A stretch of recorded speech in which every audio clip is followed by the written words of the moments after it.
Sure. Tinanggap niya ang nakalahad nitong kamay. Ipinatong ng binata ang mga kamay niya sa balikat nito at hinawakan siya sa baywang. Kung yelo lang ako, malamang natunaw na ako. Sabi niya ng patuloy lang ito sa pagtitig sa mukha niya. Kung yelo ka, ikaw na siguro ang pinakamahal na yelo na mabibili sa tindahan. Balik nito. Nang matapos ang musika, akala niya ay magpapaalam na ito para magpahinga sa sarili nitong silin. Pero hindi pa pala natapos ang sorpresa nito para sa kanya. Ano na naman itong pakulo mo? Pumayag siya nang magpaalam si Francis na lalagyan siya ng piring. Just wait. Malapit na tayo. Inalalayan siya nito habang naglalakad sila. Nang tanggalin ni Francis ang piring sa mga mata niya, ay nasa loob na siya ng silid nito sa kanilang suite. Tumambad sa kanyang ilang larawan niya na nakasabit sa dingding. Iba't iba ang laki niyon. Iba't ibang anggulo. Pero sa lahat ng iyon, kapansin-pansin ang makina niyang ngiti. This picture, kanina ko lang kuha yan. Hobby ko ang photography. Sabi mo nga. Tiningnan niya ito upang tahimik na ipaabot ang kanyang pasasalamat. Napaluha siya ng saya nang mapatingin muli sa larawan. Nagbalik na ang ngiti niya. Akala niya hindi na siya magiging masaya muli kahit kailan. Gusto kong araw-araw kang nakangiti. Napapikit siya nang ma-realize na si Francis ang pangunahing dahilan kung bakit siya nakangiti ngayon. Nang imulat niya ang mga mata ay katabi na niya ang binata na kanina na nasa likuran niya. Halos gahibla na lamang ang layo sa mukha nito sa kanya. The last time I saw you crying, I ended up kissing you because I was jealous. This time, you should know it's more than mere jealous. In a moment, Francis was kissing her. Parang may hinahanap ito sa halik na iyon. At sinubukan niyang tugunan ang pangangailangan nito. Sinubukan niyang iparating dito sa pamamagitan ng katugong halik at yakap ng pasasalamat at pagmamahal na nararamdaman niya para dito. Nanguyapit ang kanyang mga kamay sa liig ng binata. Hinapit nito ang katawan niya. He led her to the bed, and she found herself under Francis' masculine body. Her hands move as if they have a mind on their own. He cupped her breast, and she could feel his hardness on her stomach. Nadinig niya ang pag-ungol nito. Tumigil ito sa paghalik sa kanya, at ikinulong ang mukha niya sa mga palad nito. Tinitigan siya ni Francis para bang iyon na ang huling ng pagkakataon na magagawa nito iyon. We need to stop. Bakit? Nalilitong tanong niya. They both wanted each other. Don't make it difficult for me, Margaret. Sabi nito. Ipinaibabaw siya nito. Am I? Tukso niya. Mukhang kayang-kaya mo naman akong tanggihan. Kunway nagtatampong sabi niya. Kumilo siya para mahubad ang pang-itaas nito. Wala siyang pakialam kung saan iyon bumagsak. Pinadaan niya ang mga daliri sa hubad na dibdib ng binata. Sinundan ng mga labi niya ang dulo ng kaniyang mga daliri. Napaungol ito at mabilis siyang ipinailalim sa matipuno nitong katawan. Damang-dama niya ang mabilis sa tibok sa kanilang mga dibdib. Hindi alam ni Margaret kung puso nito o kanya ang naririnig niya. Magkatulong silang nag-alis ng kanilang mga suot. Nanginginig ang mga kamay niya habang hinuhubad ang pantalon nito. Ibinaon nito ang mukha sa kanyang dibdib. Inangat nito ang tingin sa kanya. You don't know how much I want you, honey. Bulong ni Francis sa kanya. 4 years. Akala ko ay wala nang darating na tulad mo. Ako rin. Akala ko ay hindi ko na magagawang mabuhay ulit. But you came into my life. Sagot niya. Kitang-kita niya ang pangangailangan sa mga mata ng katipan. Please, I need you. Bulong niya. Hinanap nito muli ang mga labi niya at mapusok siyang hinalikan. Damang-dama niya ang mainit nitong dibdib sa ibabaw ng sa kanya. Hindi niya namalayang sumasabay na rin siya pala sa pag-indayog ng mga balakang nito. Napasinghap siya nang muli nitong idiin ang mga daliri sa pagitan ng mga hita niya. Naipalibot niya ang mga binti sa mga hita nito, samantalang nakayakap sa likod ng lalaki ang isa pa niyang braso.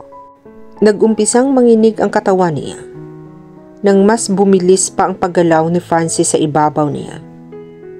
Napasigaw siya nang maabot niya ang sukdulan at naramdaman niya ang init nito sa loob niya. Narinig ni Francis ang mahinang paghilik ni Margaret habang nakahilig ito sa dibdib niya. Para itong batang napahimbing. Pinagsawa niya ang kanyang mga mata sa magandang mukha nito. Hindi niya ito makakalimutan.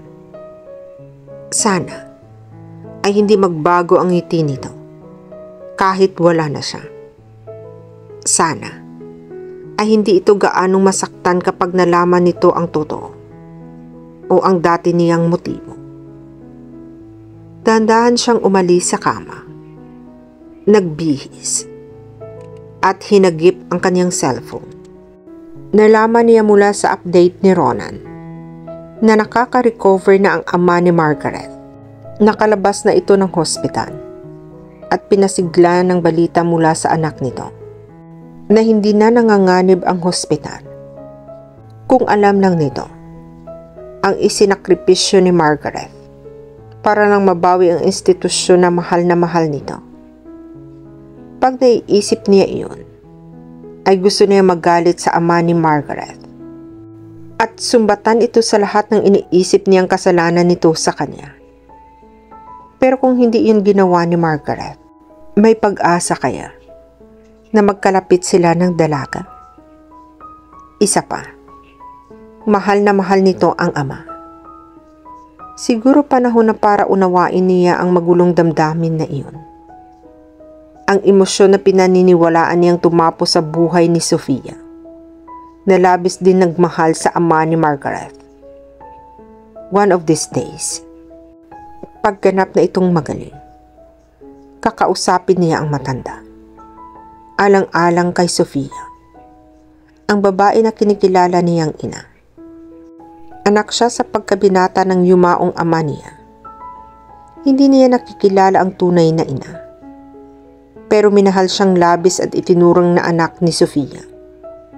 Ang alam niya, dati niya itong tagapag-alaga na pinakasala ng papa niya. Nang mamatay ang kanyang ama, pinaibig ng ama ni Margaret si Sofia. Nagkalabuan noon ito at ang asawa nito. Nasa ibang bansa si Francis noon at nag-aaral. Huli na nang malaman niya ang tungkol sa affair ng dalawa at ang pang-iiwan nito kay Sofia. Ang best friend ng Mama Sofia niya ang nagkwento ng lahat sa kanya. Pero nang dumating si Margaret sa buhay niya, nauunawaan ni Francis kung bakit parang gusto niyang kalimutan ang lahat ng plano niyang paghihiganti. Alang-alang sa babaeng iniibig niya, si Margaret. Nakahanda na ang mga gamit niya sa cabin. Doon na lamang siya magmamalagi hanggang sa pag-alis niya bukas ng maagang maaga. He took one last shot for her using his phone. Isa-isa niyang maingat na ikinuha ang mga larawan nito sa dingding para baunin ang mga iyon. Bago siya tuluyang umalis, ay hinalikan niya ang dalaga sa noo. Sana lang ay mapatawad siya nito. Tama na ang ilang linggo na naging party siya ng buhay nito. Ang buong akala niya noon ay makasarili siya, na si Sofia lang ang babae sa buhay niya. Nagawa nga siyang iwan ng sarili niyang ina dati. Diba? at ang mga babaeng nakikilala niya.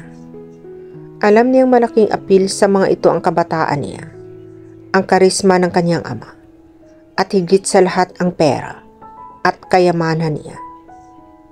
Pero kay Margaret, handa siyang kalimutan ang sarili. Kahit ang babaeng nag-aruga at nagpalaki sa kanya, pati ang milyon-milyong investment ng ilang taon niyang pinaghirapan, ay handa siyang isuko para sumaya ito. Magaan ang pakiramdam na bumangon si Margaret ng araw na iyon. Isang ngiti ang gumuhit sa kanyang mga labi nang maalala ang nagdaang gabi. Nakatulog siya ng mahigpit sa yakap ni Francis.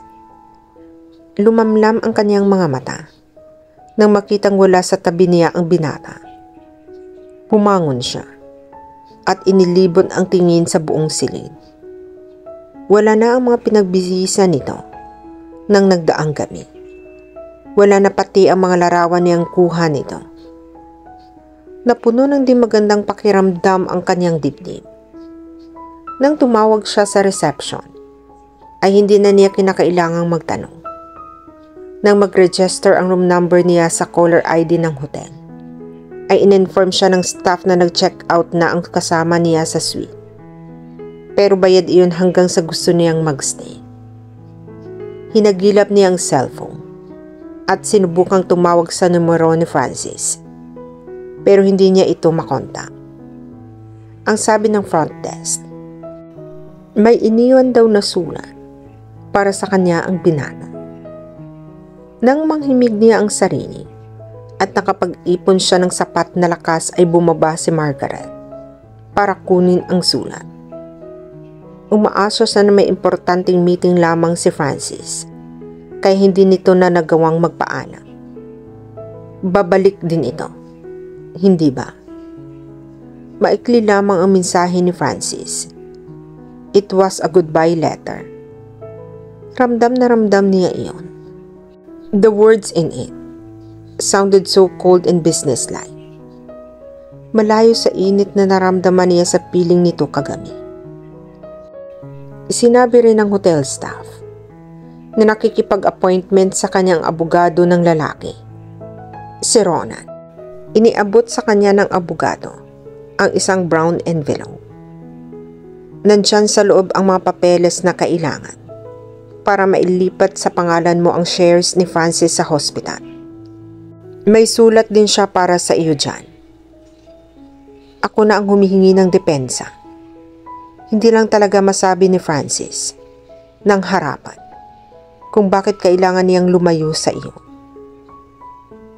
Hindi ko matatanggap ito. Matapos niya akong paasahin, ay ito lang ibibigay niya sa akin? Nasaan na ang kaibigan mo? Nagpipigil na tanong niya. Margaret, basahin mo muna ang sulat niya. Maybe then you'll understand. At sana, kung talagang may malasakit at pagtingin ka sa kaibigan ko, ikaw ang gumawa ng paraan para magkalapit kayo. Umismid siya. Pagkatapos ng pang-iiwan niya, sa tingin mo, madaling gawin ang sinasabi mo? He loves you. Sana sapat na ang dahilan na iyon para maging madali ang lahat. At dito na po nagtatapos ang part 9 ng ating kwento. Sabay-sabay po nating abangan ang susunod na kabanata. Be good, be safe, and God bless po everyone.